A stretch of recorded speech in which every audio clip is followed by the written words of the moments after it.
ਸਤਿਕਾਰਯੋਗ ਵੀਰ ਸਰਬਜੀਤ ਸਿੰਘ ਜੀ ਧੁੰਦਾ, ਜਿਨ੍ਹਾਂ ने सतगुरु जी की पावन बाणी के आधार आप जी के नाल गुरमत विचारां की साझ की है। जदों इस तरह दी विचारां संगत के नाल साझियां कीतियां जांदियां ने तां जदों सच बोलिया जाता है तो कई हिरदियां नूं तकलीफ हुंदी है। एक अदीब ने बड़ा सोहना एक शेर लिखिया है, कहता है, अगर सच कह दूं तो होगी उनको शिकायत, चुप रहता हूं तो नानक से कुताही होती। जे सच कह दिता जाए तो लोगों को शिकायत होए, पर कहता है कि जानदिया होया भी जे मैं चुप रहा तो सतगुरु जी के दर दे नाल बेइंसाफी होएगी, एक कुताही होएगी मेरी, क्योंकि मन जाने सब बात जानत ही औगण करे। उन्हां मनुखां नूं ही तकलीफ हुंदी है जिहड़े वहमां भरमां भुलेखिਆਂ ਦੇ ਵਿੱਚ ਪਏ ਹੋਏ ਨੇ। ਜਦੋਂ ਇੱਥੇ ਗੱਲ ਕਹੀ ਜਾਂਦੀ ਹੈ ਕਿ ਸਾਨੂੰ ਗੁਰਬਾਣੀ ਗਾਉਣੀ ਚਾਹੀਦੀ ਹੈ, ਜਦੋਂ ਅਸੀਂ ਕਵਿਤਾਵਾਂ ਗਾਉਂਦੇ ਹਾਂ, ਸੁਣਦੇ ਹਾਂ, ਧਾਗੇ ਤਵੀਤ ਬੰਨੀ ਫਿਰਦੇ ਹਾਂ, ਫੋਟੋਆਂ ਬਾਰੇ ਬੋਲਿਆ ਜਾਂਦਾ ਹੈ, ਮਨਮਤਾਂ ਬਾਰੇ ਕਿਹਾ ਜਾਂਦਾ ਹੈ, ਤੇ ਜਿਹੜੇ ਝੂਠ ਨਾਲ ਜੁੜੇ ਹੋਏ ਨੇ, ਜਿਹੜੇ ਵਹਿਮਾਂ ਭਰਮਾਂ ਪਖੰਡਾਂ ਦੇ ਆਧਾਰ ਤੇ ਜੁੜੇ ਨੇ, ਉਹਨਾਂ ਨੂੰ ਤਕਲੀਫ ਹੋਣੀ ਇਹ ਕੁਦਰਤੀ ਗੱਲ ਹੈ, ਕਿਉਂਕਿ ਸਤਿਗੁਰੂ ਜੀ ਦਾ ਪਾਵਨ ਵਾਕ ਹੈ, ਜਿਨ੍ਹਾਂ ਅੰਦਰ ਕੂੜ ਵਰਤੈ ਸੱਚ ਨਾ ਭਾਵਈ, जे को बोले सच कूड़ा जल जावे। सो आओ हुण कुछ समा असीं विचार चर्चा वास्ते रखिया, जिवें भाई साहब ने बेनती कर दित्ती है कि आप जी दे मन विच गुरबाणी दे नाल संबंधित सिख इतिहास, गुर इतिहास जां सिख फिलासफी नाल संबंधित, सिख रहत मर्यादा दे नाल कोई संबंधित सवाल होवे, आप जी लिखती तौर पे साडे पास पहुंचा दिओ। जो आप जी हाथ खड़ा कर दिओ, ਅਸੀਂ ਆਪ ਜੀ तक पहुँच जावांगे, आप जी बोल के अपना सवाल दस सकते हो। हुण मैं बेनती करांगा कि आप जी वालों जो सवाल आने हैं उन्हां ते विचार करने वास्ते भाई सुखविंदर सिंह जी दे देर वो कृपा करके स्टेज उपर आ जाण। साडे कोल पहले दीवाना दे विच जिहड़े सवाल आए ने उन्हां जो एक सवाल इत्थे आप जी दे नाल साझा कीता जा रहा है, उपरंत आप जी वालों जिहड़े सवाल आउणगे वो इत्थे विचारे जाणगे। मैं बेनती कर रहा सी कि तस्वीरां वाला सवाल सानू अक्सर आउंदा है, क्योंकि साडे घरां विच, दफ्तरां विच, इत्थों तक कि गड्डियां विच भी छोटियां छोटियां फोटोआं लगियां होईयां हैं। कि तस्वीर जिहड़ी है ये कोई गुरु नानक साहब दी जां 10वें पातशाह जी जां बाकी गुरु साहिबानां दी कोई असल तस्वीर है? की तस्वीर नूं मनना चाहिए, घरां विच दफ्तरां विच लगाउणा चाहिए? कई तां माई भाई धूफ बट्टी भी करते हैं ते मत्थे भी टेकते हैं। सो मैं बेनती करांगा कि भाई साहब इस उपर विचार देण कि की गुरु नानक साहब दी जां बाकी गुरु साहिबान दी कोई असल तस्वीर है जी?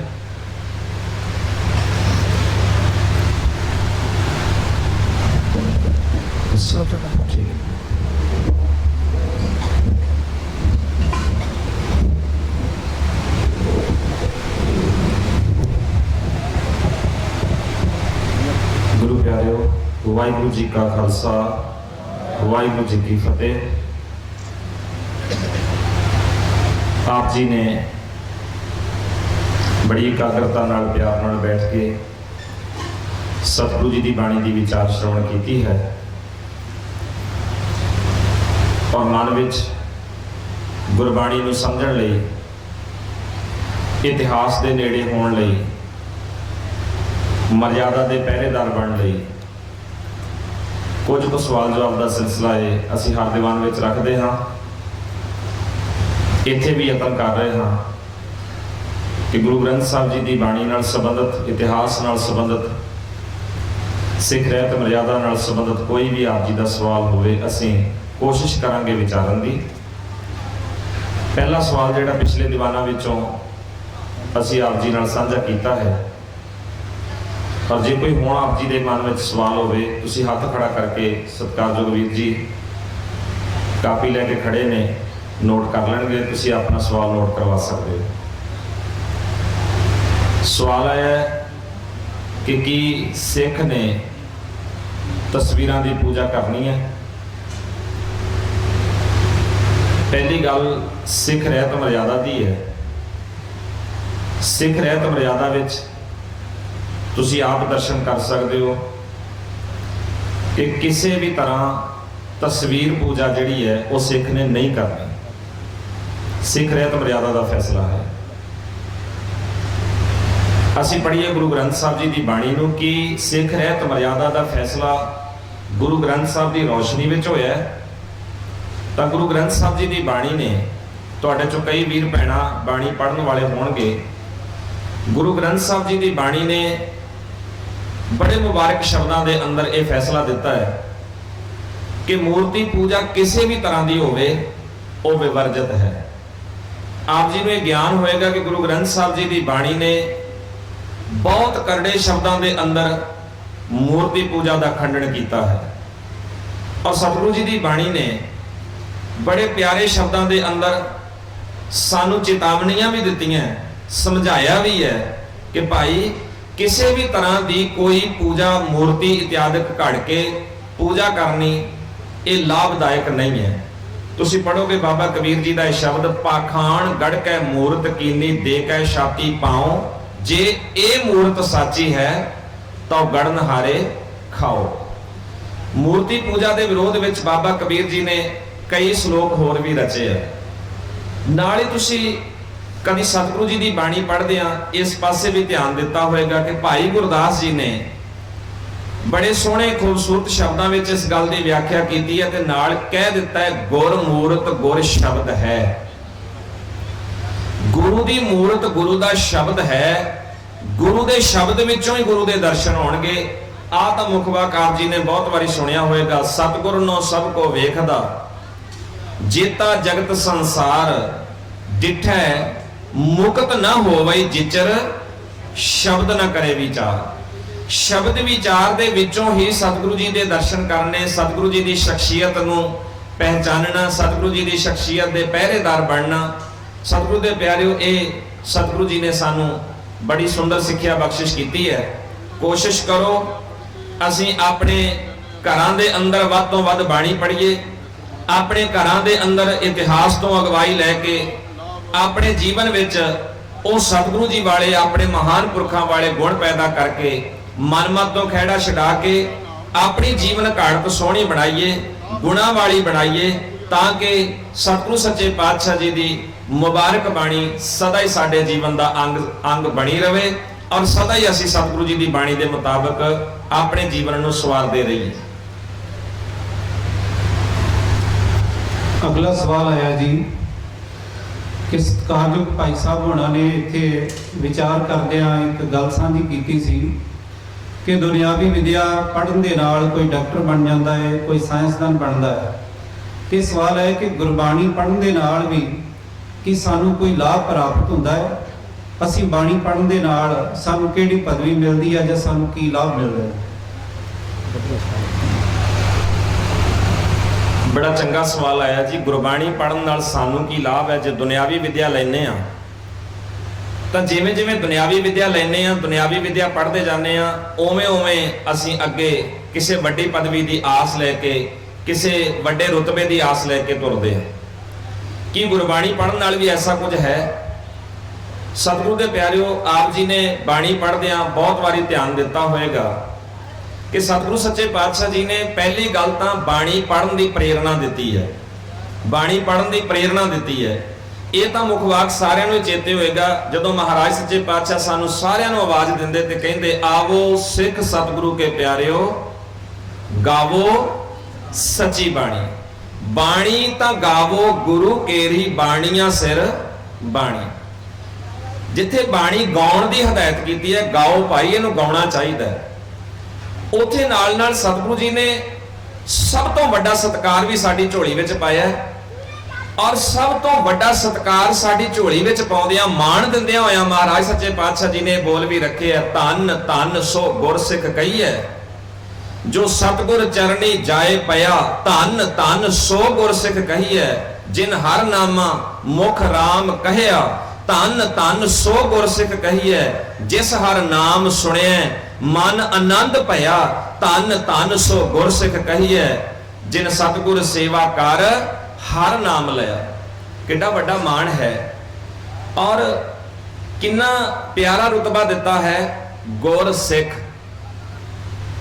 गुर सिख फिर सतगुरु ने एक भेद विचों मिटा के ते सतगुरु ने सानू एक प्यारा लफ्ज होर दिता है जिहड़ा साडे इतिहास का शिंगार है, वो है भाई। भाई का अर्थ ही भरा है। जदों गुरु नानक साहब सच्चे पातशाह मरदाना जी को आवाज देंदे ते इह शब्द नाल संबोधन करदे, भाई मरदाने रबाब वजा बाणी आई है।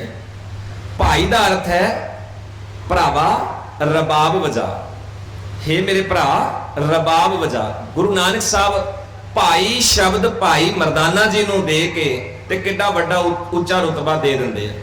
और गुरु प्यारिओ जदों रुतबे की गल आपां करांगे, बाणी पढ़न दे लाभ की गल करांगे, बाणी पढ़िया बहुत सारे लाभ ने।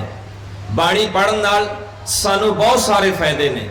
असीं निजी जिंदगी चों भी देखिए, परिवारक रूप विचों भी देखिए, समाजिक रूप विचों भी देखिए कि सतगुरु की बाणी पढ़न दे सानू किहड़े-किहड़े लाभ है। कदी यतन करो, नीज नाल बाणी पढ़ो, एकाग्रता नाल बाणी पढ़ो, लागे किते डायरी रख के कापी रख के सतगुरु दे उन्हां हुक्मां नूं नोट करो। जदों महाराज सच्चे पातशाह साडी निजी जिंदगी नूं सवारन दी गल करदे आ उदों किन्नियां कमाल दीयां बातां, और जदों महाराज सच्चे पातशाह जी ने साडी परिवारिक जिंदगी वल ध्यान दिवाया उदों किवें साडीआं रिश्तेदारियां नूं साडिआं रिश्तिआं नूं पवित्र करन दी गल कीती है। और महाराज सच्चे पातशाह जी ने इस समाजिक ढांचे नूं उच्चा सुच्चा रखण लई किवें दलीलां दे के महाराज सच्चे पातशाह जी ने खूबसूरत विचार दिते हैं। फायदे बहुत ने। ਆਪਾਂ एक मुखवाक सतगुरु जी की बाणी का पढ़ते हैं, थिर घर बैसो हर जन प्यारे सतगुर तुमरे काज सवारे। ਇਹਦੇ कोई शक ही नहीं, सतगुरु का काज सवारदे ही है। फिर पहली गल जे मैं निजी जिंदगी तो शुरू करा, मैं बाणी पढ़ी समझ के विचार के मैं बाणी नूं लियांदा अमल विच, मेरे जीवन चों गुस्सा घटिया। कदी विचार के देखिए मैं फायदा की लिया। मैं बाणी पढ़नी शुरू की और बाणी पढ़दिया होया मैनू इस गल का फायदा होया, जेड़ा मैं अपनी जिंदगी अंदर तृष्णा पा के बैठा सी, कोई पराए रूप दी, कोई पराए धन दी, महाराज सच्चे पातशाह जी की बाणी ने इस तृष्णा नूं ठल पा दी। क्योंकि मैं पढ़ लिया सतगुरु की बाणी विचों, पर त्रे रूप न पेखै नेत्र। नशियां तो सतगुरु ने निजात दिवाई, झूठा मद मूल न पीछे जी का पार वसाए। पराया हक खाण वाली लालसा तो महाराज ने मैनू रोक दिता, हक पराया नानका उस सुअर उस गाय गुर पीर हामा तां भरे जा मुरदार ना खाया। गुरु प्यारिओ बड़ियां सारियां खूबसूरत विचारां सतगुरु ने बाणी राहीं दित्तियां। लंबा समा चाहिए जे आपां इसे तरह विचार के तुरीए। सतगुरु ने समझाया राजे कैसे होने चाहिए है, सतगुरु ने समझाया सरदार कैसे होने चाहिए है, सतगुरु ने समझाया कि धार्मिक आगू कैसे होने चाहिए है। महाराज सच्चे पातशाह जी ने समझाया कि सानू समाज विच रहन वालियां नूं धर्म किहो जिहा निभाउणा चाहिए। गुरु प्यारिओ हर पक्ष तो महाराज सच्चे पातशाह जी ने सानू खूबसूरत विचार दिती है। बाणी पढ़न दे फायदे ही फायदे ने, लाभ ही लाभ है। सब तो वड्डी गल है कि सानू पदवी किहड़ी मिलदी है, सानू गुरसिख दी भाई दी पदवी मिलदी है, जिहड़ी सतगुरु दे घरों बड़ी सत्कारी हुई है।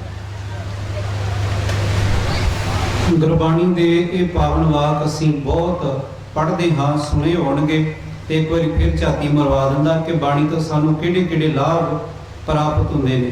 सानू चिंता झोरे कलेश काम क्रोध लोभ मोह हंकार ईर्खा द्वेष निंदिया चुगली पता नहीं कितना कुछ साडे अंदर बढ़िया होया, उन्होंने दूर करने वास्ते सतगुरु जी की पावन बाणी का वाक है, धुर की बाणी आई तिन सगली चिंत मिटाई, दुख रोग संताप उतरे सुनी सच्ची बाणी, सतगुर बचन तुम्हारे निर्गुण निस्तारे।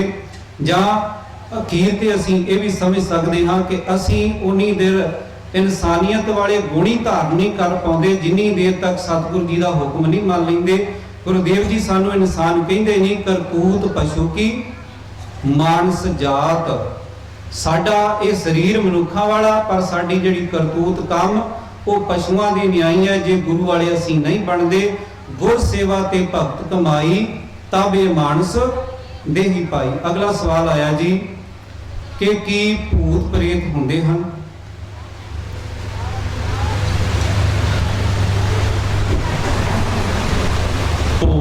ਪ੍ਰੇਤ, ਇਸ ਦੋ ਸ਼ਬਦਾਂ ਨੇ ਸਾਡੇ ਸਮਾਜ ਦੇ ਖਾਸੇ ਹਿੱਸੇ ਨੂੰ ਪ੍ਰਭਾਵਿਤ ਕੀਤਾ, ਪਰੇਸ਼ਾਨ ਕੀਤਾ ਹੋਇਆ। ਔਰ ਜਦੋਂ ਭੂਤ ਪ੍ਰੇਤ ਵਾਲਾ ਮਸਲਾ ਆਉਂਦਾ ਹੈ, ਫਿਰ ਭੂਤ ਪ੍ਰੇਤ ਕੱਢਣ ਵਾਲੇ ਨਾਲ ਹੀ ਆਪੇ ਜੁੜ ਜਾਂਦੇ ਨੇ, ਕਿਉਂਕਿ ਬਿਮਾਰੀ ਹੈ ਤੇ ਇਲਾਜ ਵਾਲੇ ਵੀ ਤੇ ਬੈਠਣਗੇ ਕਿਤੇ ਨਾ ਕਿਤੇ। ਹੁਣ ਜਦੋਂ ਮੈਂ ਜਵਾਬ ਦਿਆਂਗਾ ਤਾਂ ਕਈਆਂ ਨੇ ਇੱਕ ਤੁਕ ਫਟਾਫਟ ਨੋਟ ਕਰ ਲੈਣੀ ਹੈ, ਸ਼ਾਇਦ ਕੋਈ ਉੱਠ ਕੇ ਬੋਲ ਵੀ ਦੇਵੇ, ਸ਼ਾਇਦ ਕੋਈ ਨੋਟ ਕਰਾ ਦੇਵੇ, ਕਿਉਂਕਿ ਸਾਰੇ ਬਾਣੀ ਪੜ੍ਹਦੇ ਆ।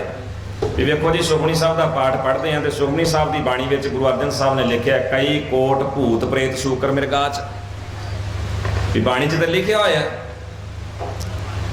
ਜਦੋਂ ਗੁਰੂ ਪਿਆਰਿਓ ਇਹ ਬਾਣੀ ਦੀ ਤੋਕ ਆਪਾਂ ਪੜ੍ਹਨੀ ਆ, ਤੇ ਮੈਂ ਪਹਿਲਾਂ ਹੀ, ਕਿਉਂਕਿ ਜਵਾਬ ਤੋਂ ਪਹਿਲਾਂ ਹੀ ਮੈਂ ਇਸ ਗੱਲ ਨੂੰ ਕਲੀਅਰ ਕਰ ਦੇਣਾ ਚਾਹੁੰਦਾ, ਕਈ ਕੋਟ ਭੂਤ ਪ੍ਰੇਤ ਸ਼ੂਕਰ ਮਿਰਗਾਚ ਲਿਖਿਆ ਹੋਇਆ, ਇਹਦੇ 'ਚ ਕੋਈ ਸ਼ੱਕ ਨਹੀਂ, ਮਹਾਰਾਜ ਨੇ ਕਿਹਾ ਹੋਇਆ। ਪਰ ਇੱਥੇ ਨਾਲ ਕਿਤੇ ਵੀ ਕਿਸੇ ਵੀ ਤੁਕ ਵਿੱਚ ਇਹ ਨਹੀਂ ਕਿਹਾ ਹੋਇਆ ਕਿ ਭੂਤਾਂ ਦਾ ਸਪੈਸ਼ਲਿਸਟ ਵਡਭਾਗ ਸਿੰਘ ਹੈ, ਕਿਤੇ ਨਹੀਂ ਕਿਹਾ ਹੋਇਆ ਕਿ ਇਲਾਜ ਕਰਾਉਣ ਤੁਸੀਂ ਉੱਥੋਂ ਹੀ ਜਾਣਾ। ਅਗਲੀ ਗੱਲ, ਭੂਤ ਹੁੰਦੇ ਕੀ ਹੈ? ਭੂਤ ਹੁੰਦੇ ਕੀ ਹੈ? ਭੂਤ ਕਿਹਾ ਕਿਹਨੂੰ ਹੈ? ਬਾਣੀ ਪੜੋਗੇ, ਬੀਤੇ ਹੋਏ ਸਮੇਂ ਨੂੰ ਵੀ ਭੂਤਕਾਲ ਕਿਹਾ ਹੈ। ਸਤਿਗੁਰੂ ਦੀ ਬਾਣੀ ਨੇ ਸਰੀਰ ਨੂੰ ਵੀ ਭੂਤਕਾਲ ਕਿਹਾ ਹੈ। ਭੂਤ ਸ਼ਬਦ ਸਰੀਰ ਲਈ ਵੀ ਵਰਤਿਆ ਹੋਇਆ, ਸਰੀਰਾਂ ਲਈ ਵੀ ਵਰਤਿਆ ਹੋਇਆ। ਸਰਬ ਭੂਤ ਪਾਰ ਬ੍ਰਹਮ ਕਰ ਮੰਨਿਆ, ਸਾਰੇ ਸਰੀਰਾਂ ਵਿੱਚ ਮੈਂ ਪਾਰ ਬ੍ਰਹਮ ਨੂੰ ਮੰਨ ਲਿਆ। ਜਦੋਂ ਭੂਤ ਦੀ ਗੱਲ ਆਏਗੀ ਵੀ ਇਹ ਐਸ ਭੂਤ ਦੀ ਗੱਲ ਨਹੀਂ, ਸਮੇਂ ਦੀ ਗੱਲ ਨਹੀਂ, ਇਹ ਤੇ ਉਹ ਗੱਲ ਹੈ ਵੀ ਜਿਹੜਾ ਬੰਦਾ ਮਰ ਜਾਏ ਉਹਦੀ ਰੂਹ ਮਗਰੋਂ ਭੂਤ ਬਣਦੀ ਹੈ, ਕਦੀ ਕਿਤੇ ਵੜ ਜਾਂਦੀ, ਕੋਈ ਕਿਤੇ ਵੜ ਜਾਂਦੀ, ਪਰੇਸ਼ਾਨ ਕਰਦੀ, ਉਸ ਭੂਤ ਦੀ ਗੱਲ। ਸਤਿਗੁਰੂ ਦੀ ਬਾਣੀ ਨੇ ਸਾਨੂੰ ਬੜੇ ਖੂਬਸੂਰਤ ਵਿਚਾਰ ਦਿੱਤੇ ਆ। ਪਹਿਲੀ ਗੱਲ ਤੇ ਮਹਾਰਾਜ ਨੇ ਕਿਹਾ, ਕਾਲਮੈ ਪ੍ਰੇਤ ਜਿਨੀ ਰਾਮ ਨਾ ਪਛਾਤਾ, ਜਿਹੜੇ ਰੱਬ ਨੂੰ ਸਮਝ ਨਹੀਂ ਰਹੇ ਉਹ ਕਲਯੁਗ ਦੇ ਭੂਤ ਹੈ। ਬਾਬਾ ਕਬੀਰ ਜੀ ਨੇ ਆਖਿਆ, ਕਬੀਰ ਜਿਹੇ ਘਰ ਸਾਧ ਨਾ ਸੇਵੀਐ ਹਰ ਕੀ ਸੇਵਾ ਨਾਹੇ, ਤੇ ਘਰ ਮਰਹਟ ਸਾਰਖੇ ਭੂਤ ਬਸੈ ਤਿੰਨ ਮਾਹੇ। ਉੱਥੇ ਭੂਤ ਰਹਿੰਦੇ ਆ।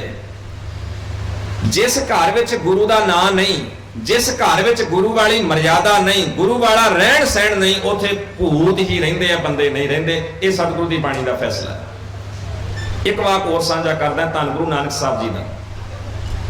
ਗੁਰੂ ਨਾਨਕ ਸਾਹਿਬ ਕਹਿੰਦੇ, ਕਲੀ ਅੰਦਰ ਨਾਨਕਾ ਜਿਨ੍ਹਾਂ ਦਾ ਅਵਤਾਰ, ਪੁੱਤ ਜਨੂਰਾ ਧੀ ਜਨੂਰੀ, ਜ਼ੋਰੂ ਜਿਨ੍ਹਾਂ ਦਾ ਸਿਕਦਾਰ। ਕਹਿੰਦੇ ਵੀ ਜੇ ਕਲੀ ਅੰਦਰ ਅਵਤਾਰ ਹੈ ਪੁੱਤ ਦਾ, ਤੇ ਇਹ ਵੀ ਛੋਟਾ ਭੂਤ ਹੈ। ਜੇ ਕਲੀ ਅੰਦਰ ਅਵਤਾਰ ਹੈ ਧੀ ਦਾ, ਇਹ ਛੋਟੀ ਭੂਤ ਨਹੀਂ ਹੈ। ਤੇ ਜੇ ਕਲੀ ਅੰਦਰ ਵਿਕਾਰਾਂ ਦੇ ਵਿੱਚ ਅਵਤਾਰ ਹੈ, ਪੈਰ ਰੱਖਿਆ ਹੋਇਆ ਹੈ ਘਰ ਵਿੱਚੋਂ ਸਰਦਾਰਨੀ ਨੇ, ਤੇ ਇਹ ਸਮਝ ਲਓ ਭੂਤਾਂ ਦਾ ਵੱਡਾ ਸਰਦਾਰ ਹੈ। ਫਿਰ ਇੱਕ ਵਾਰੀ ਪੜ੍ਹ ਦਿੰਦੇ, ਕਲੀ ਅੰਦਰ ਨਾਨਕਾ ਜਿਨ੍ਹਾਂ ਦਾ ਅਵਤਾਰ, ਪੁੱਤ ਜਨੂਰਾ ਧੀ ਜਨੂਰੀ, ਜ਼ੋਰੂ ਜਿਨ੍ਹਾਂ ਦਾ ਸਿਕਦਾਰ। ਮੈਂ ਕੁਝ ਦਲੀਲਾਂ ਹੋਰ ਦਿੰਦਾ। ਅਸਲ ਵਿੱਚ ਭੂਤ ਪ੍ਰੇਤ ਨਾਂ ਦਾ ਕੋਈ ਮਸਲਾ ਨਹੀਂ, ਇਹ ਮਾਨਸਿਕ ਰੋਗ ਹੈ। ਇਸ ਵੇਲੇ ਬਹੁਤ ਸਾਰਾ ਕੁਝ ਲਿਖਿਆ ਜਾ ਚੁੱਕਾ ਹੈ ਔਰ ਬਹੁਤ ਕੁਝ ਸਾਹਮਣੇ ਆ ਚੁੱਕਾ ਹੈ। ਸਿਰਫ ਸਾਡੇ ਭੁਲੇਖੇ ਹੈ ਕਿ ਅਸੀਂ ਪੜ੍ਹਦੇ ਨਹੀਂ, ਇਸ ਪਾਸੇ ਧਿਆਨ ਨਹੀਂ ਦਿੰਦੇ। ਸਾਡੇ ਵਹਿਮ ਹੈ, ਡਰ ਹੈ, ਹੋਰ ਕੁਝ ਨਹੀਂ। ਮਾਨਸਿਕ ਰੋਗ ਹੋਵੇ ਤਾਂ ਮਾਨਸਿਕ ਰੋਗੀ ਆਪਣੇ ਮਾਨਸਿਕ ਰੋਗਾਂ ਦੇ ਮਾਹਰ ਡਾਕਟਰ ਕੋਲੋਂ ਇਲਾਜ ਕਰਵਾ ਸਕਦਾ ਹੈ। ਬਹੁਤ ਸਾਰੇ ਇਲਾਜ ਇਸ ਵੇਲੇ ਸਮਾਜ ਵਿੱਚ ਸਾਡੇ ਕੋਲ ਸਾਇੰਸ ਨੇ ਦਿੱਤੇ ਹੋਏ।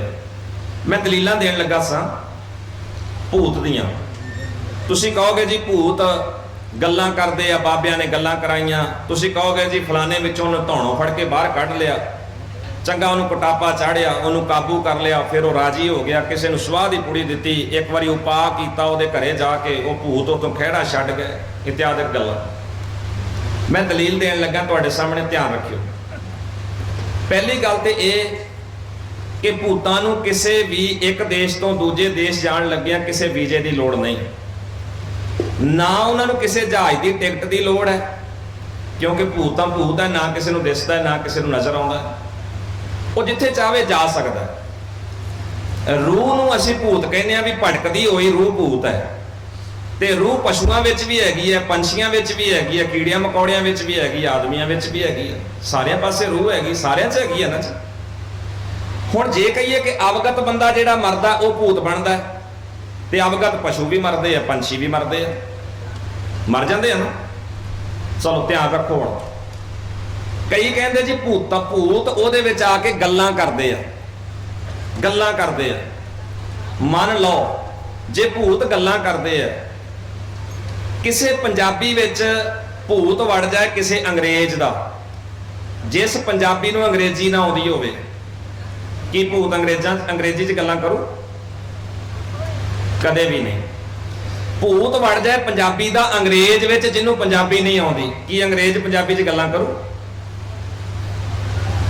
ਕਿਉਂਕਿ ਭੂਤ ਨੇ ਤੇ ਟੱਪ ਹੀ ਆਉਣਾ, ਨੇ ਆ ਹੀ ਜਾਣਾ, ਉਹਨੇ ਕਿਹੜਾ ਵੀਜ਼ਾ ਲੈਣਾ ਨਾ ਟਿਕਟ ਲੈਣੀ, ਉਹਨੇ ਆ ਜਾਣਾ।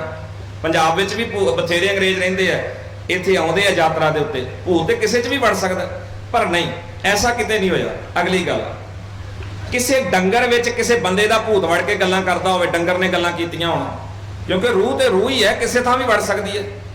ਕੋਈ ਡੰਗਰ, ਮੱਝ, ਕੋਈ ਗਧਾ ਕੋਈ ਗੱਲਾਂ ਕਰਦਾ ਹੋਵੇ ਵੀ ਹਾਂ ਬਈ ਸਾਨੂੰ ਸਮਝ ਲੱਗ ਜਾਏ ਵੀ ਆਹ ਭੂਤ ਇਹਦੇ 'ਚ ਵੜ ਗਿਆ, ਭੂਤ ਗੱਲਾਂ ਕਰ ਰਿਹਾ, ਇਹ ਗਧਾ ਨਹੀਂ ਗੱਲਾਂ ਕਰਦਾ।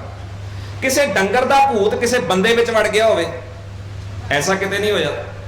ਚਲੋ ਅਗਲੀ ਗੱਲ, ਕਦੀ ਕਿਸੇ ਦੁਨੀਆ ਦੇ ਰਾਸ਼ਟਰਪਤੀ ਵਿੱਚ ਕਿਸੇ 'ਚ ਭੂਤ ਵੜਿਆ ਹੋਵੇ ਵੀ ਇਸ ਰਾਸ਼ਟਰਪਤੀ ਨੇ ਬੜਾ ਦੇਸ਼ ਦੇ ਉੱਤੇ ਜ਼ੁਲਮ ਕੀਤਾ, ਨਿਹੱਕ ਲੋਕ ਮਾਰ ਦਿੱਤੇ, ਬੇਦੋਸ਼ੇ ਲੋਕ ਮਾਰ ਦਿੱਤੇ, ਉਹ ਰੂਹਾਂ ਇਕੱਠੀਆਂ ਹੋ ਕੇ ਰਾਸ਼ਟਰਪਤੀ ਦੇ ਘੇਰੇ ਹੋ ਗਈਆਂ, ਇੱਕ ਵੜਦੀ ਇੱਕ ਨਿਕਲਦੀ, ਇੱਕ ਵੜਦੀ ਇੱਕ ਨਿਕਲਦੀ। ਕਦੀ ਹੋਇਆ ਐਸਾ?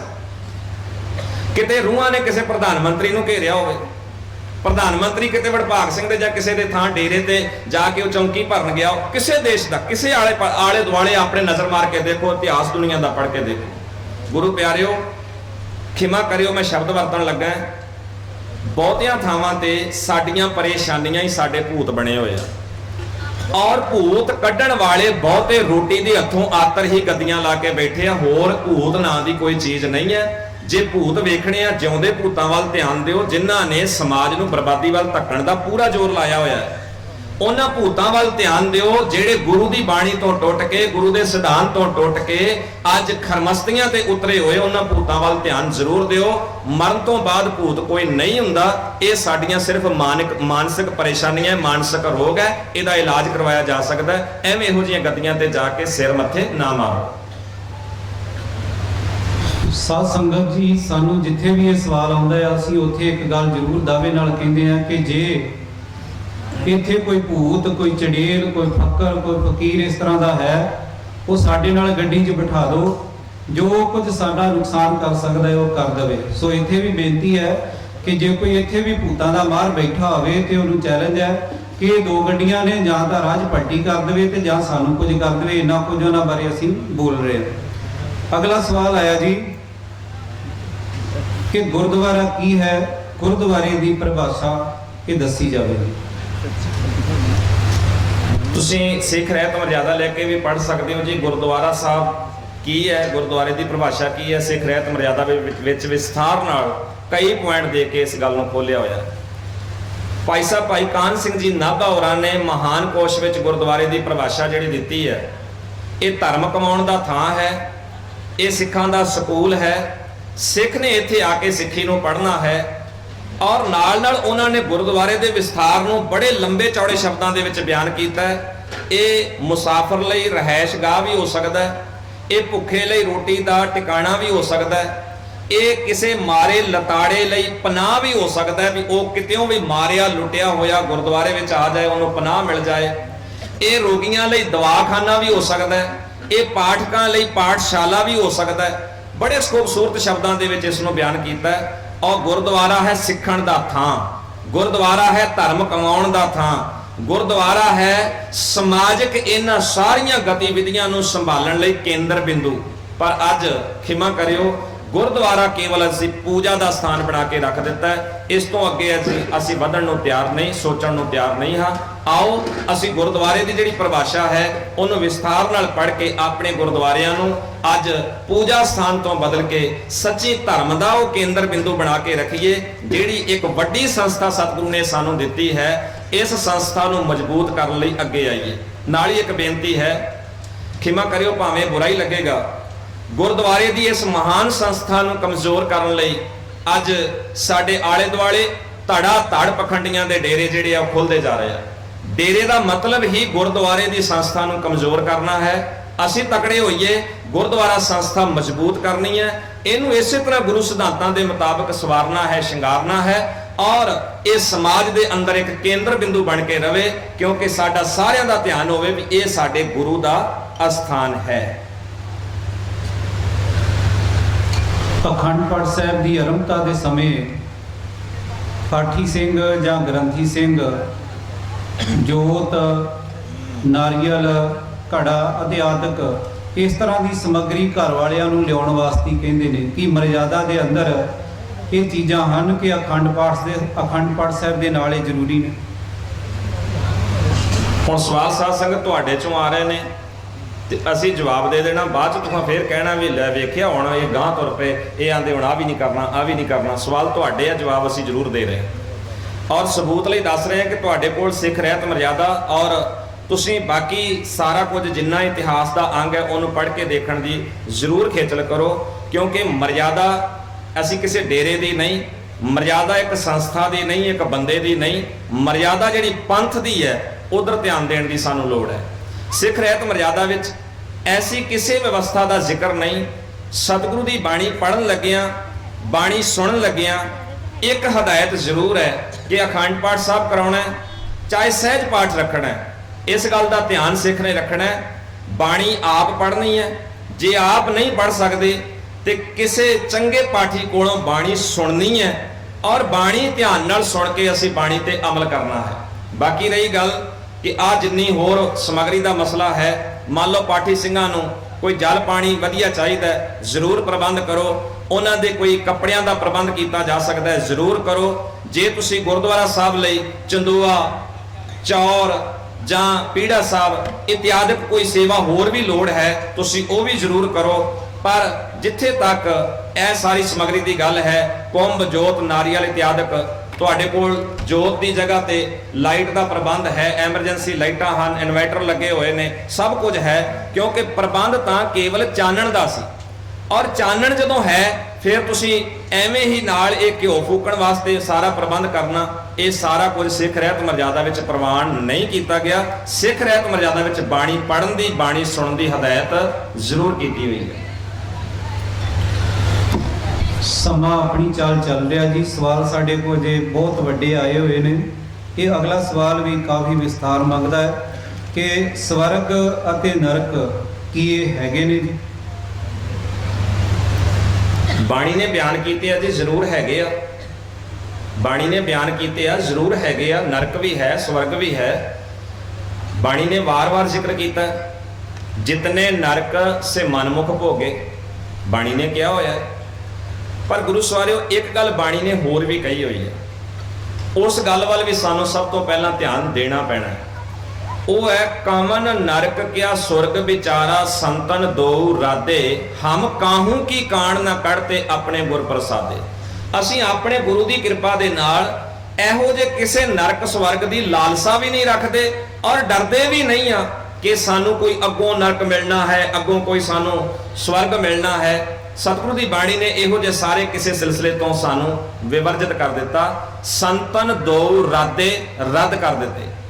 ਨਾਲ ਸਤਿਗੁਰੂ ਨੇ ਸਾਨੂੰ ਇਸ ਜੀਵਨ ਦੀ ਇਹ ਸਾਰੀ ਖੇਡ ਨੂੰ ਸਮਝਾਉਂਦਿਆਂ ਹੋਇਆਂ ਸਮਝਾ ਦਿੱਤਾ ਕਿ ਭਾਈ, ਜੇ ਸਾਡੀ ਜ਼ਿੰਦਗੀ 'ਚ ਕ੍ਰੋਧ ਕੰਮ ਕਰਦਾ ਹੈ, ਲੋਭ ਕੰਮ ਕਰਦਾ ਹੈ, ਹੰਕਾਰ ਕੰਮ ਕਰਦਾ ਹੈ, ਕਾਮ ਕੰਮ ਕਰਦਾ ਹੈ, ਸਾਡੇ ਜ਼ਿੰਦਗੀ ਅੰਦਰ ਤ੍ਰਿਸ਼ਨਾ ਹੈ, ਸਾਡੀ ਜ਼ਿੰਦਗੀ ਦੇ ਅੰਦਰ ਆਸ਼ਾ ਹੈ, ਸਾਡੀ ਜ਼ਿੰਦਗੀ ਦੇ ਅੰਦਰ ਮਨਮਤ ਹੈ, ਪਖੰਡ ਹੈ, ਵਹਿਮ ਭਰਮ ਭੁਲੇਖੇ ਹਨ, ਤੇ ਮਹਾਰਾਜ ਸੱਚੇ ਪਾਤਸ਼ਾਹ ਬਾਣੀ ਅੰਦਰ ਕਹਿੰਦੇ ਨੇ ਭਾਈ, ਇਹ ਜ਼ਿੰਦਗੀ ਹੀ ਨਰਕ ਹੈ, ਇਹ ਜ਼ਿੰਦਗੀ ਹੀ ਭਟਕਣਾ ਹੈ, ਇਹ ਜ਼ਿੰਦਗੀ ਹੀ ਆਵਾਗਮਨ ਬਣੀ ਹੋਈ ਹੈ। ਪਰ ਜੇ ਸਤਿਗੁਰੂ ਦੀ ਬਾਣੀ ਨੇ ਸਾਨੂੰ ਖੂਬਸੂਰਤ ਜ਼ਿੰਦਗੀ ਜਿਉਣ ਵੱਲ ਧਿਆਨ ਦਿਵਾਇਆ ਤੇ ਮਹਾਰਾਜ ਸੱਚੇ ਪਾਤਸ਼ਾਹ ਜੀ ਨੇ ਖੂਬਸੂਰਤ ਜ਼ਿੰਦਗੀ ਦਾ ਸੋਹਣਾ ਖਾਕਾ ਚਿਤਰਦਿਆਂ ਹੋਇਆ ਸਾਨੂੰ ਇਹ ਵੀ ਗੱਲ ਸਮਝਾਈ, ਕਹੋ ਕਬੀਰ ਇਹ ਕਹੀਏ ਕਾਹੇ, ਸਾਧ ਸੰਗਤ ਬੈਕੁੰਠ ਹੈ ਆਹੇ। ਸਾਧ ਸੰਗਤ ਹੀ ਸਭ ਤੋਂ ਸੋਹਣਾ ਬੈਕੁੰਠ ਹੈ, ਹੋਰ ਕਿਸੇ ਬੈਕੁੰਠ ਦੀ, ਸਵਰਗ ਦੀ ਆਸ ਨਹੀਂ ਕੀਤੀ ਜਾ ਸਕਦੀ।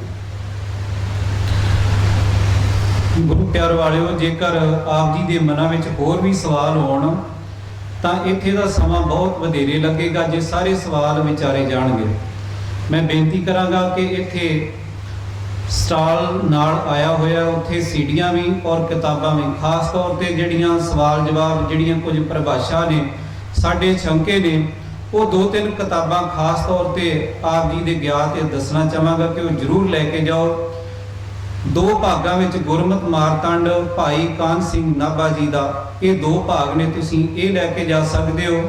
ਧਾਰਮਿਕ ਸੰਸਕਾਰਾਂ ਨਾਲ ਜੁੜੇ ਵਹਿਮ ਭਰਮ, ਡਾਕਟਰ ਪੂਰਨ ਸਿੰਘ ਦੀ ਕਿਤਾਬ ਬਹੁਤ ਵਧੀਆ ਹੈ। ਔਰ ਭਾਈ ਹਰਜਿੰਦਰ ਸਿੰਘ ਜੀ ਵੱਲੋਂ ਸਿੱਖ ਰਹਿਤ ਮਰਜ਼ਾਦਾ ਦੀ ਵਿਆਖਿਆ ਜੋ ਕਿਤਾਬ ਹੈ, ਉਹ ਵੀ ਸਟਾਲ ਦੇ ਉੱਪਰ ਮੌਜੂਦ ਹੈ, ਤੁਸੀਂ ਉੱਥੋਂ ਪ੍ਰਾਪਤ ਕਰ ਸਕਦੇ ਹੋ। ਆਪ ਇਹਨਾਂ ਛੋਟੀਆਂ ਗੱਲਾਂ ਦੇ ਸਵਾਲਾਂ ਦੇ ਉੱਤਰ ਉਹਦੇ ਵਿੱਚੋਂ ਪੜ੍ਹ ਸਕਦੇ ਹੋ। 1-2 ਸਵਾਲ ਹੋਰ ਵਿਚਾਰ ਕੇ ਤੇ ਸਮਾਪਤੀ ਕਰ ਦੇਣੀ ਹੈ ਜੀ। ਅਗਲਾ ਸਵਾਲ ਹੈ ਕਿ ਸੰਗਤ ਦੀ ਪਰਿਭਾਸ਼ਾ ਇਹ ਸਾਨੂੰ ਸਮਝਾਈ ਜਾਵੇਗੀ। ਸੰਗਤ ਦੀ ਪਰਿਭਾਸ਼ਾ, ਸੰਗਤ ਦਾ ਅਰਥ ਹੈ ਜੀ ਕਿਸੇ ਦਾ ਸੰਗ ਕਰਨਾ, ਕਿਸੇ ਨਾਲ ਬੈਠਣਾ, ਕਿਸੇ ਦੀ ਗੱਲਬਾਤ ਸੁਣਨੀ। ਕਿਉਂਕਿ ਸੰਗ ਅਸੀਂ ਕਿਸੇ ਵੀ ਤਰੀਕੇ ਨਾਲ ਗੱਲਾਂ ਦੇ ਰਾਹੀਂ ਕਿਸੇ ਦੀਆਂ ਗੱਲਾਂ ਸੁਣ ਕੇ ਵੀ ਕਰ ਸਕਦੇ ਹਾਂ, ਕਿਸੇ ਵੱਲ ਵੇਖ ਕੇ ਵੀ ਕਰ ਸਕਦੇ ਹਾਂ, ਕਿਸੇ ਦੇ ਕੋਲ ਬਹਿ ਕੇ ਵੀ ਕਰ ਸਕਦੇ ਹਾਂ। ਸੰਗਤ ਦਾ ਅਰਥ ਹੈ ਕਿਸੇ ਦੂਜੇ ਦਾ ਸੰਗ ਕਰਨਾ, ਕਿਸੇ ਦੂਜੇ ਨਾਲ ਬਹਿਣਾ, ਕਿਸੇ ਦੂਜੇ ਵੱਲ ਵੇਖਣਾ, ਕਿਸੇ ਦੂਜੇ ਦੀ ਗੱਲ ਸੁਣਨੀ ਇਤਿਆਦਿ। ਸੰਗਤ ਨੂੰ ਵਿਦਵਾਨਾਂ ਨੇ 2 ਹਿੱਸਿਆਂ ਵਿੱਚ ਵੰਡਿਆ, ਇੱਕ ਹੈ ਬੁਰੀ ਸੰਗਤ, ਇੱਕ ਹੈ ਚੰਗੀ ਸੰਗਤ। ਬੁਰੀ ਸੰਗਤ ਸਾਨੂੰ ਹਮੇਸ਼ਾ ਹੀ ਬੁਰਾਈ ਵੱਲ ਪ੍ਰੇਰਦੀ ਹੈ, ਅਸੀਂ ਹਮੇਸ਼ਾ ਪੁੱਠੇ ਪਾਸੇ ਤੁਰਦੇ ਹਾਂ, ਭੈੜੀਆਂ ਆਦਤਾਂ ਸਿੱਖਦੇ ਹਾਂ। ਔਰ ਚੰਗੀ ਸੰਗਤ ਜਿਹੜੀ ਹੈ, ਜਦੋਂ ਅਸੀਂ ਚੰਗੀ ਸੰਗਤ ਵਿੱਚ ਆਉਂਦੇ ਹਾਂ, ਉੱਥੇ ਸਾਡੀਆਂ ਵਿਗੜੀਆਂ ਹੋਈਆਂ ਆਦਤਾਂ ਸੁਧਰਦੀਆਂ ਨੇ, ਸਾਡੇ ਔਗਣਾਂ ਦੀ ਜਗ੍ਹਾ ਤੇ ਸਾਡੇ ਵਿੱਚ ਗੁਣ ਭਰਦੇ ਨੇ, ਸਾਨੂੰ ਬੋਲਣ ਦਾ ਸਲੀਕਾ ਆਉਂਦਾ ਹੈ, ਸਾਨੂੰ ਸੁਣਨ ਦੀ ਸਮਝ ਲੱਗਦੀ ਸੁਣਨਾ ਕੀ ਹੈ, ਸਾਨੂੰ ਖਾਣ ਦੀ ਸਮਝ ਲੱਗਦੀ ਹੈ ਵੀ ਅਸੀਂ ਖਾਣਾ ਕੀ ਹੈ, ਸਾਨੂੰ ਤੁਰਨ ਦੀ, ਰਹਿਣ ਦੀ, ਵਰਤੋਂ ਵਿਹਾਰ ਦੀ ਸਮਝ ਆਉਂਦੀ ਹੈ। ਔਰ ਸਤਿਗੁਰੂ ਦੀ ਬਾਣੀ ਨੇ ਸਾਨੂੰ 2 ਤਰੀਕੇ ਨਾਲ ਇਹ ਗੱਲ ਸਮਝਾਈ ਹੈ, ਭਾਈ ਜੇ ਸਾਖਤ ਦਾ ਸੰਗ ਕਰੋਗੇ ਤੇ ਡੁੱਬ ਜਾਣ ਵਾਲੀ ਜ਼ਿੰਦਗੀ ਹੈ, ਜੇ ਗੁਰੂ ਦਾ ਸੰਗ ਕਰੋਗੇ, ਸਤ ਦਾ ਸੰਗ ਕਰੋਗੇ ਤੇ ਇਹ ਜ਼ਿੰਦਗੀ ਤਰ ਸਕਦੀ ਹੈ, ਸੋਹਣੀ ਬਣ ਸਕਦੀ ਹੈ, ਪਰੇਸ਼ਾਨੀਆਂ ਤੋਂ ਮੁਕਤ ਹੋ ਸਕਦੀ ਹੈ। ਇਹ ਅਖੀਰਲਾ ਸਵਾਲ ਹੈ ਜੀ। ਇਹ ਬਾਰ-ਬਾਰ ਬੇਨਤੀ ਕੀਤੀ ਜਾਂਦੀ ਹੈ ਕਿ ਗੋਡੀ ਪੈਰੀਂ ਹੱਥ ਨਹੀਂ ਲਗਾਉਣੇ ਚਾਹੀਦੇ। ਜੇ ਬਾਬਿਆਂ ਦੇ ਗੋਡੀ ਜਾਂ ਪੈਰੀਂ ਹੱਥ ਨਹੀਂ ਲਗਾਉਣੇ ਚਾਹੀਦੇ, ਮੱਥਾ ਨਹੀਂ ਟੇਕਣਾ ਚਾਹੀਦਾ, ਤਾਂ ਜਿਹੜੇ ਸਾਡੇ ਪਰਿਵਾਰ ਦੇ ਵਡੇਰੇ ਨੇ, ਮਾਤਾ ਪਿਤਾ ਨੇ, ਕੋਈ ਦਾਦਾ ਦਾਦੀ ਹੈ, ਕਿ ਉਹਨਾਂ ਦੇ ਵੀ ਪੈਰੀਂ ਹੱਥ ਲਾਉਣਾ ਜਾਂ ਗੋਡੀਆਂ ਹੱਥ ਲਾਉਣਾ ਇਹ ਠੀਕ ਨਹੀਂ ਹੈ ਜੀ। ਸਭ ਤੋਂ ਇਹ ਅਖੀਰਲਾ ਸਵਾਲ ਹੈ ਜੀ। ਔਰ ਮੇਰਾ ਖਿਆਲ ਹੈ ਕਿ ਸਾਡੇ ਇਸ ਸਮਾਜ ਲਈ ਬੜਾ ਵੱਡਾ ਦੁਬਿਧਾ ਵਾਲਾ ਸਵਾਲ ਵੀ ਹੈ, ਕਿਉਂਕਿ ਮੈਂ ਦੇਖਦਾ ਹਾਂ ਵੀ ਜਿੱਥੇ ਵੀ ਅਸੀਂ, ਖਿਮਾ ਕਰਿਓ, ਸਤਿਕਾਰਯੋਗ ਜੀਵਨ, ਚੰਗੇ ਗੁਣਾਂ ਵਾਲਾ ਜੀਵਨ, ਪਰਉਪਕਾਰੀ ਜੀਵਨ ਦੁਨੀਆ ਦੇ ਅੰਦਰ ਬੜੇ ਹੋ ਸਕਦੇ ਆ, ਪਰ ਅਸੀਂ ਕਸਵੱਟੀ ਕੋਈ ਨਹੀਂ ਰੱਖੀ ਹੋਈ, ਅਸੀਂ ਪਰਖਣ ਦੀ ਕਸਵੱਟੀ ਕੋਈ ਨਹੀਂ ਰੱਖੀ ਹੋਈ। ਸਾਡੇ ਕੋਲ, ਮੈਂ ਸਮਾਜ ਵਿੱਚ ਕਿਉਂਕਿ ਵਿਚਰਦਿਆਂ ਦੇਖਿਆ, ਤੁਸੀਂ ਵੀ ਦੇਖਿਆ ਹੋਏਗਾ, ਸ਼ਾਇਦ ਇਸ ਗੱਲ ਨਾਲ ਸਹਿਮਤ ਵੀ ਹੋਵੋਗੇ ਕਿ ਅਸੀਂ ਸਿਰਫ ਸਾਹਮਣੇ ਵਾਲੇ ਵਿਅਕਤੀ ਦਾ ਲਿਬਾਸ ਵੇਖਦੇ ਹਾਂ ਤੇ ਫਟਾਫਟ ਪੈਰੀਂ ਡਿੱਗ ਜਾਂਦੇ ਹਾਂ, ਫਟਾਫਟ। ਅਸੀਂ ਸ਼ਖਸੀਅਤ ਨਹੀਂ ਦੇਖ ਰਹੇ, ਉਹਦੇ ਪਿੱਛੇ ਗੁਣ, ਪਰਉਪਕਾਰ, ਸੇਵਾ, ਬਾਣੀ ਦਾ ਪ੍ਰਭਾਵ, ਇਹ ਸਾਰਾ ਕੁਝ ਦੇਖਣ ਦੀ ਕੋਸ਼ਿਸ਼ ਨਹੀਂ ਕਰਦੇ, ਅਸੀਂ ਡਿੱਗਣ ਦੀ ਕੋਸ਼ਿਸ਼ ਕਰਦੇ ਹਾਂ। ਜਿੱਥੇ ਤੱਕ ਇਹ ਗੱਲ ਹੈ ਕਿ ਗੁਰੂ ਗ੍ਰੰਥ ਸਾਹਿਬ ਸੱਚੇ ਪਾਤਸ਼ਾਹ ਜੀ ਦੀ ਬਾਣੀ ਨੂੰ ਅਸੀਂ ਸਿਰ ਝੁਕਾ ਕੇ ਨਮਸਕਾਰ ਕਰਦੇ ਹਾਂ, ਜਿਵੇਂ ਅਸੀਂ ਗੁਰੂ ਗ੍ਰੰਥ ਸਾਹਿਬ ਜੀ ਨੂੰ ਨਮਸਕਾਰ ਕਰਦੇ ਹਾਂ, ਜਿਹੜਾ ਥਾਂ ਅਸੀਂ ਗੁਰੂ ਗ੍ਰੰਥ ਸਾਹਿਬ ਜੀ ਨੂੰ ਦਿੰਦੇ ਹਾਂ, ਜਿਹੜਾ ਸਤਿਕਾਰ ਅਸੀਂ ਗੁਰੂ ਗ੍ਰੰਥ ਸਾਹਿਬ ਜੀ ਨੂੰ ਦਿੰਦੇ ਹਾਂ, ਇਸ ਗੱਲ ਦਾ ਗੁਰਸਿੱਖੋ ਹਮੇਸ਼ਾ ਧਿਆਨ ਰੱਖੋ ਕਿ ਗੁਰੂ ਗ੍ਰੰਥ ਸਾਹਿਬ ਜੀ ਵਾਲਾ ਥਾਂ ਭਾਵੇਂ ਕਿੰਨਾ ਵੀ ਕੋਈ ਸਤਿਕਾਰਯੋਗ ਵਿਅਕਤੀ ਹੋਵੇ, ਕਿੰਨੀ ਵੀ ਪਿਆਰੀ ਸ਼ਖਸੀਅਤ ਹੋਵੇ, ਗੁਰੂ ਗ੍ਰੰਥ ਸਾਹਿਬ ਵਾਲਾ ਥਾਂ ਅਸੀਂ ਕਿਸੇ ਵਿਅਕਤੀ ਨੂੰ ਨਹੀਂ ਦੇ ਸਕਦੇ। ਨਾ ਤੇ ਉਹਦੇ ਅੱਗੇ ਅਸੀਂ ਹੱਥ ਜੋੜ ਕੇ, ਲੰਮੇ ਪੈ ਕੇ, ਸਿਰ ਨਿਵਾ ਕੇ ਮੱਥਾ ਹੀ ਟੇਕ ਸਕਦੇ ਹਾਂ, ਕਿਉਂਕਿ ਇਹ ਥਾਂ ਸਾਡੇ ਗੁਰੂ ਦਾ ਹੈ। ਇਹ ਗੱਲ ਸਿਰਫ ਸਾਡੇ ਗੁਰੂ ਲਈ ਰਾਖਵੀਂ ਹੈ।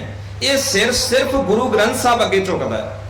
ਜਿੱਥੇ ਤੱਕ ਕਿਸੇ ਗੁਰਸਿੱਖ ਦੇ ਸਤਿਕਾਰ ਦਾ ਮਸਲਾ ਹੈ, ਉੱਥੇ ਸਾਨੂੰ ਹਦਾਇਤ ਹੈ, ਆਗੈ ਆਵਤ ਸਿੰਘ ਜੋ ਪਾਵੇ, ਵਾਹਿਗੁਰੂ ਜੀ ਕੀ ਫਤਿਹ ਬੁਲਾਵੇ। ਉੱਥੇ ਗੱਜ ਕੇ ਫਤਿਹ ਬੁਲਾਓ। ਫਤਿਹ ਤੋਂ ਵੱਡਾ ਕਿਸੇ ਵੀ ਸਿੱਖ ਦਾ ਹੋਰ ਸਤਿਕਾਰ ਨਹੀਂ ਹੈ, ਨਹੀਂ ਹੈ। ਜੇ ਅਸੀਂ ਫਤਿਹ ਤੋਂ ਉਲੰਘ ਕੇ, ਫਤਿਹ ਵਾਲੀ ਇਸ ਮਰਜ਼ਾਦਾ ਦੀ ਉਲੰਘਣਾ ਕਰਕੇ ਕਿਸੇ ਦੇ ਪੈਰੀਂ ਹੱਥ ਲਾ ਰਹੇ, ਕਿਸੇ ਦੇ ਗੋਡਿਆਂ ਤੇ ਮੱਥਾ ਟੇਕ ਰਹੇ ਆ, ਤੇ ਖਿਮਾ ਕਰਿਓ, ਇਹ ਗੁਰੂ ਗ੍ਰੰਥ ਸਾਹਿਬ ਸੱਚੇ ਪਾਤਸ਼ਾਹ ਜੀ ਦੇ ਸੋਹਣੇ ਸੱਚ ਸਿਧਾਂਤਾਂ ਦੀ ਤੌਹੀਨ ਹੈ। ਇਹ ਸਿਰਫ ਮੱਥਾ ਗੁਰੂ ਗ੍ਰੰਥ ਸਾਹਿਬ ਨੂੰ ਟੇਕ ਸਕਦੇ ਆ। ਰਹੀ ਗੱਲ ਘਰ ਵਿੱਚ ਵੱਡੇ ਬਜ਼ੁਰਗਾਂ ਦੀ ਕਿ ਕੀ ਉਹਨਾਂ ਦਾ ਗੋਡਿਆਂ ਹੱਥ ਲਾ ਕੇ, ਪੈਰੀਂ ਹੱਥ ਲਾ ਕੇ ਸਤਿਕਾਰ ਨਹੀਂ ਕੀਤਾ ਜਾਣਾ ਚਾਹੀਦਾ? ਮੈਂ ਇੱਕੋ ਬੇਨਤੀ ਕਰਨੀ ਚਾਹੁੰਦਾ, ਬਾਕੀ ਤੁਸੀਂ ਵਿਚਾਰ ਲਿਓ। ਸਤਿਕਾਰ ਸਿਰਫ ਗੋਡਿਆਂ ਹੱਥ ਲਾਉਣ ਵਿੱਚ ਜਾਂ ਪੈਰੀਂ ਹੱਥ ਲਾਉਣ ਵਿੱਚ ਨਹੀਂ ਹੈ। ਸਤਿਕਾਰ ਇਸ ਗੱਲ ਵਿੱਚ ਨਹੀਂ ਹੈ।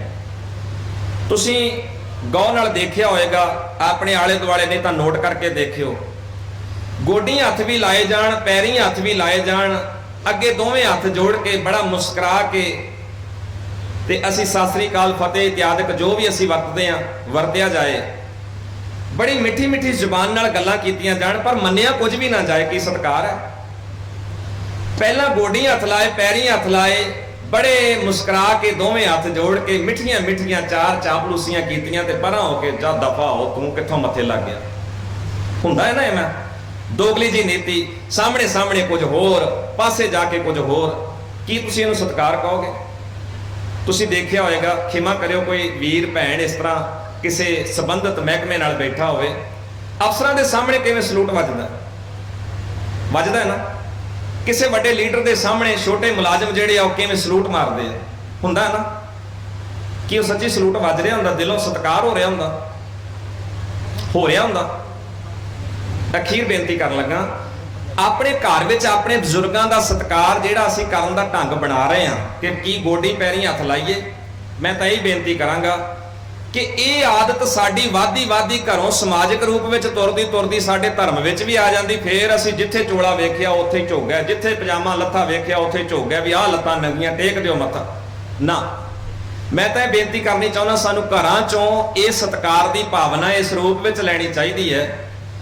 ਮੰਨ ਲਓ ਕਿਸੇ ਬੱਚੇ ਦੇ ਮਾਂ-ਬਾਪ ਜਿਉਂਦੇ ਨਹੀਂ, ਉਹਨੇ ਆਪਣੀ ਜ਼ਿੰਦਗੀ ਵਿੱਚ ਆਪਣੇ ਮਾਂ-ਬਾਪ ਨੂੰ ਦੇਖਿਆ ਹੀ ਨਹੀਂ, ਜਨਮ ਦਿੱਤਾ ਮਾਪਿਆਂ ਨੇ, ਲੇਕਿਨ ਮਾਪਿਆਂ ਦਾ ਸਾਇਆ ਸਿਰ ਤੋਂ ਉੱਠ ਗਿਆ। ਕੀ ਐਸਾ ਬੱਚਾ ਆਪਣੇ ਮਾਪਿਆਂ ਦਾ ਸਤਿਕਾਰ ਨਹੀਂ ਕਰਦਾ?